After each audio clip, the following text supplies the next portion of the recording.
सरकारी स्वास्थ्य कार्यक्रम भारत सरकार की उस प्रतिबद्धता का प्रतीक हैं, जिनका उद्देश्य देश के हर नागरिक तक सुलभ, सस्ती और गुणवत्तापूर्ण स्वास्थ्य सेवाएं पहुंचाना है। आज देश भर में अनेक महत्वपूर्ण योजनाएं संचालित की जा रही हैं, जो मातृ एवं शिशु स्वास्थ्य से लेकर गंभीर बीमारियों के उपचार तक व्यापक सेवाएं प्रदान करती हैं।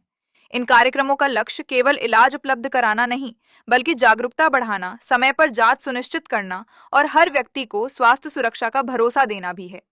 ऐसे में संकट मोचन नागरिक यानी एसएमएन एक महत्वपूर्ण कड़ी के रूप में सामने आते हैं। वे इन सरकारी योजनाओं की सही जानकारी समुदाय तक पहुंचाकर लोगों को उनका लाभ दिलाने में मदद कर सकते हैं। जब सही जानकारी सही समय पर सही व्यक्ति तक पहुंचती है, तब स्वास्थ्य सेवाएं वास्तव में प्रभावी बनती हैं। यही प्रयास है, सरकार की योजनाओं को जमीनी स्तर तक पहुंचाकर एक स्वस्थ, जागरूक और सशक्त भारत का निर्माण करना। राष्ट्रीय स्वास्थ्य मिशन, जिसे हम एनएचएम के नाम से जानते हैं, भारत सरकार का एक प्रमुख और महत्वाकांक्षी स्वास्थ्य कार्यक्रम है। इस मिशन का उद्देश्य देश के ग्रामीण और शहरी दोनों क्षेत्रों में हर नागरिक को गुणवत्तापूर्ण, सस्ती और सुलभ स्वास्थ्य सेवाएं उपलब्ध कराना है। एनएचएम का पहला और सबसे महत्वपूर्ण लक्ष्य है सभी नागरिकों तक आवश्यक स्वास्थ्य सेवाओं की पहुंच सुनिश्चित करना। इसके अंतर्गत मातृ मृत्यु दर और नवजात शिशु मृत्यु दर को कम करने पर विशेष ध्यान दिया जाता है। साथ ही संक्रामक तथा गैर संक्रामक रोगों की रोकथाम और नियंत्रण इस मिशन की एक प्रमुख प्राथमिकता है। इसके अलावा देश की स्वास्थ्य व्यवस्था को मजबूत बनाने के लिए प्राथमिक स्वास्थ्य केंद्रों और उपकेंद्रों के सुदृढ़ीकरण पर भी जोर दिया जाता है। इस प्रकार राष्ट्रीय स्वास्थ्य मिशन एक स्वस्थ भारत की नींव रखने की दिशा में एक सशक्त और समर्पित प्रयास है। राष्ट्रीय स्वास्थ्य मिशन के अंतर्गत देश की स्वास्थ्य आवश्यकताओं को पूरा करने के लिए कई महत्वपूर्ण घटकों को शामिल किया गया है। सबसे पहले है ग्रामीण स्वास्थ्य मिशन एनआरएचएम। इसके अंतर्गत ग्रामीण क्षेत्रों में स्वास्थ्य सेवाओं का विस्तार, आशा कार्यकर्ताओं की नियुक्ति और प्राथमिक व सामुदायिक स्वास्थ्य केंद्रों यानी पीएचसी और सीएचसी को सुदृढ़ किया जाता है। दूसरा प्रमुख घटक है शहरी स्वास्थ्य मिशन एनयूएचएम। इसका उद्देश्य शहरी गरीब, झुग्गी क्षेत्रों और कच्ची बस्तियों में रहने वाले लोगों के लिए स्वास्थ्य सेवाएं उपलब्ध कराना और शहरी प्राथमिक स्वास्थ्य केंद्रों की स्थापना करना है। तीसरा महत्वपूर्ण घटक है मातृ एवं शिशु स्वास्थ्य RMNCH+A। इसके अंतर्गत गर्भावस्था से पहले और बाद की देखभाल, संस्थागत प्रसव, नवजात एवं शिशु देखभाल, टीकाकरण तथा पोषण सुनिश्चित किया जाता है।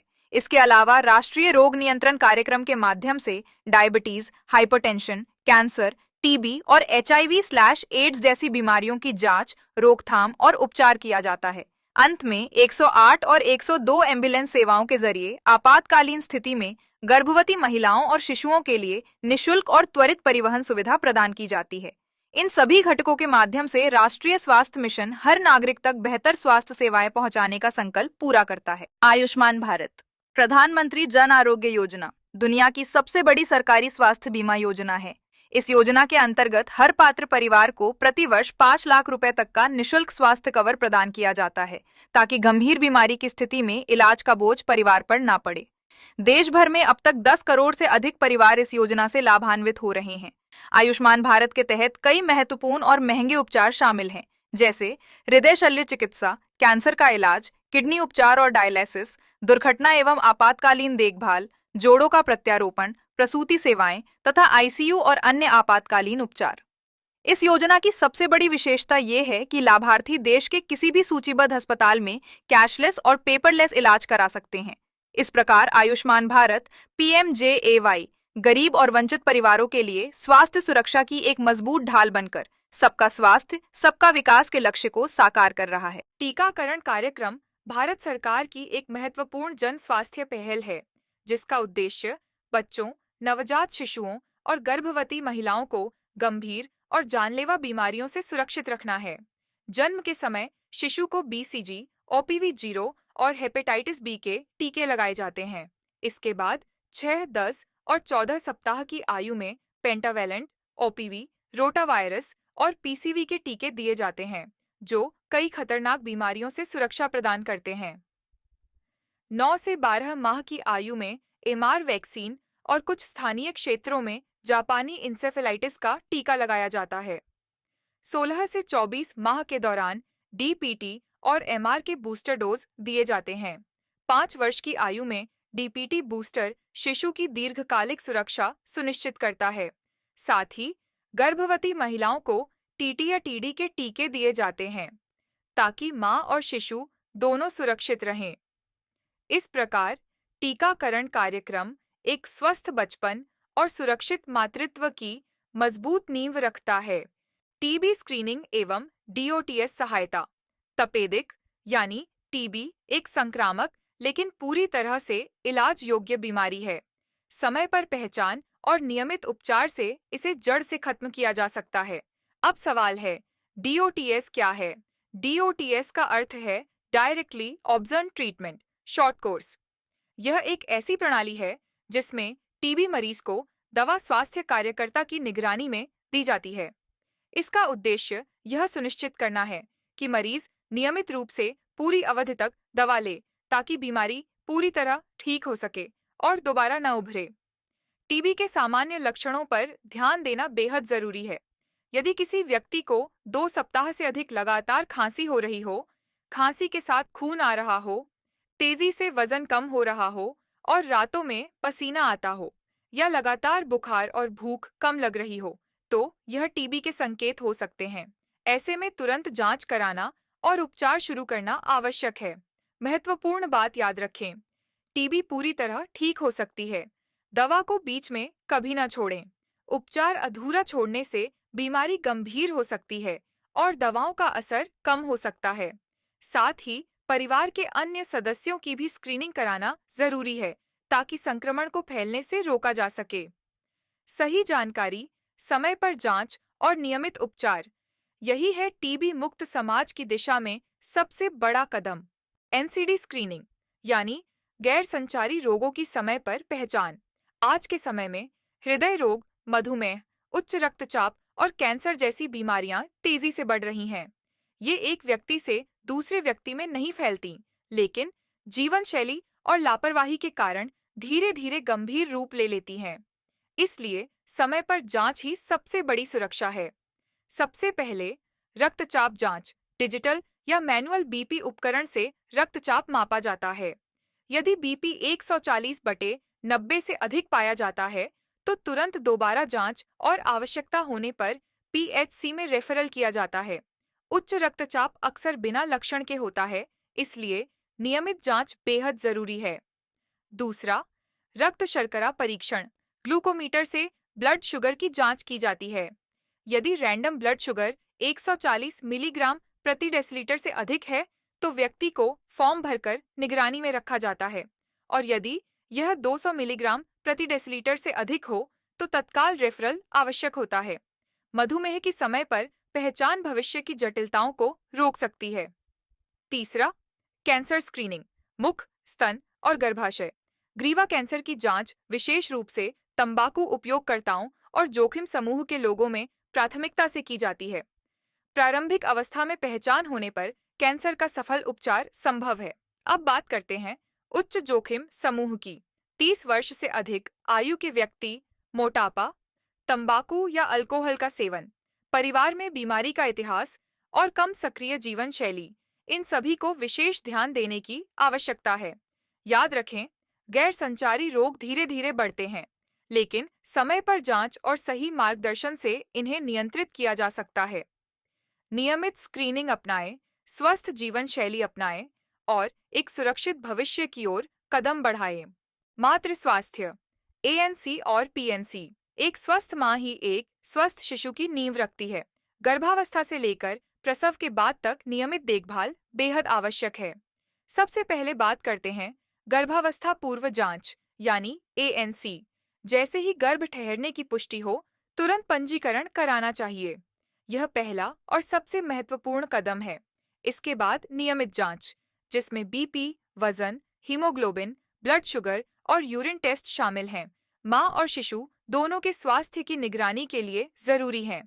टीकाकरण भी अनिवार्य है। टीटी के दोनों डोज समय पर लगवाना मां और बच्चे को संक्रमण से सुरक्षा देता है। गर्भावस्था के दौरान आयरन, फोलिक एसिड और कैल्शियम की गोलियां नियमित लेना आवश्यक है। साथ ही पौष्टिक और संतुलित आहार लेना चाहिए। सही पोषण और नियमित परामर्श से जटिलताओं को काफी हद तक रोका जा सकता है। अब बात करते हैं प्रसवोत्तर देखभाल यानी पीएनसी। प्रसव के बाद मां की रिकवरी की निगरानी करना बेहद जरूरी है। रक्तस्राव या संक्रमण के लक्षणों पर विशेष ध्यान दिया जाता है।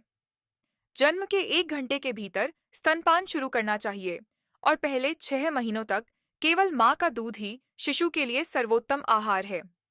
नवजात शिशु के वजन, तापमान और कॉर्ड की साफ सफाई की नियमित देखभाल भी आवश्यक है। और याद रखें, यदि तेज पेट दर्द, अत्यधिक रक्तस्राव, तेज सिर दर्द या असामान्य सूजन जैसे लक्षण दिखाई दें, तो तुरंत रेफरल और चिकित्सकीय सहायता जरूरी है। सही समय पर जांच, सही देखभाल और जागरूकता, यही सुरक्षित मातृत्व की कुंजी है। बाल स्वास्थ्य एवं किशोर कार्यक्रम, एक स्वस्थ बचपन और सशक्त युवावस्था की दिशा में मजबूत कदम। सबसे पहले, बाल स्वास्थ्य एवं पोषण। बच्चों का नियमित विकास मूल्यांकन बेहद आवश्यक है। वजन और ऊंचाई की निगरानी से यह सुनिश्चित किया जाता है कि बच्चा सही गति से बढ़ रहा है या नहीं। पूर्ण टीकाकरण बच्चों को गंभीर बीमारियों से सुरक्षा देता है। पोषण सुधार पर विशेष ध्यान देना जरूरी है और जन्म के बाद पहले 6 महीनों तक केवल स्तनपान सुनिश्चित करना शिशु के स्वस्थ विकास की आधारशिला है। अब बात करते हैं किशोर स्वास्थ्य यानी RKSK कार्यक्रम। 10 से 19 वर्ष की आयु में शारीरिक और मानसिक दोनों तरह के बदलाव आते हैं। इस उम्र में सही मार्गदर्शन बहुत महत्वपूर्ण होता है। RKSK के तहत पोषण, IFA सप्लीमेंटेशन, मानसिक स्वास्थ्य और जोखिमपूर्ण व्यवहार की पहचान एवं रोकथाम पर विशेष ध्यान दिया जाता है। यह कार्यक्रम किशोरों को जागरूक, आत्मविश्वासी और स्वस्थ जीवन शैली अपनाने के लिए प्रेरित करता है। अब आती है SMN की प्रमुख जिम्मेदारियां। नियमित विकास निगरानी करना, पोषण की स्थिति और संभावित रोगों की पहचान करना, टीकाकरण की ट्रैकिंग सुनिश्चित करना, किशोरों का पंजीकरण करना, मानसिक स्वास्थ्य परामर्श देना और जरूरत पड़ने पर समय पर रेफरल करना। याद रखें, स्वस्थ बचपन और जागरूक किशोर ही एक मजबूत और प्रगतिशील समाज की नींव होते हैं। निरंतर निगरानी, सही मार्गदर्शन और समय पर हस्तक्षेप, यही भविष्य को सुरक्षित बनाता है। रोग निगरानी एवं स्वास्थ्य संचार, एक स्वस्थ समाज की पहचान है सतर्कता, समय पर जानकारी और सही कार्रवाई। सबसे पहले, रोग निगरानी। घर घर सर्वेक्षण के माध्यम से लक्षणों की पहचान की जाती है। संभावित रोगियों का डेटा ऐप में अपलोड किया जाता है ताकि समय पर रिकॉर्ड और विश्लेषण हो सके। संक्रामक रोगों की तत्काल रिपोर्टिंग अत्यंत आवश्यक है, जिससे संक्रमण को फैलने से रोका जा सके और स्वास्थ्य विभाग के साथ तालमेल बनाकर निगरानी और रोकथाम की प्रक्रिया को मजबूत किया जाता है। अब बात करते हैं सार्वजनिक स्वास्थ्य संचार की। संदेश हमेशा सरल भाषा में होना चाहिए ताकि हर व्यक्ति आसानी से समझ सके। स्थानीय शब्दावली और चित्रों का उपयोग संदेश को और प्रभावी बनाता है। घर घर जाकर जागरूकता फैलाना, समूह शिक्षा और कार्यशालाओं का आयोजन करना, यह सामुदायिक सहभागिता को बढ़ाता है। साथ ही मिथकों और गलतफहमियों का समाधान कर सही जानकारी का प्रसार करना बेहद जरूरी है। याद रखें, संकट मोचन नागरिक यानी SMN समुदाय और स्वास्थ्य प्रणाली के बीच एक मजबूत कड़ी है। इन कार्यक्रमों की गहरी समझ और सक्रिय भागीदारी से वे अपने क्षेत्र में स्वास्थ्य परिणामों को उल्लेखनीय रूप से सुधार सकते हैं। सतर्क निगरानी, प्रभावी संचार और सामुदायिक सहयोग, यही है एक सुरक्षित और स्वस्थ समाज की असली ताकत।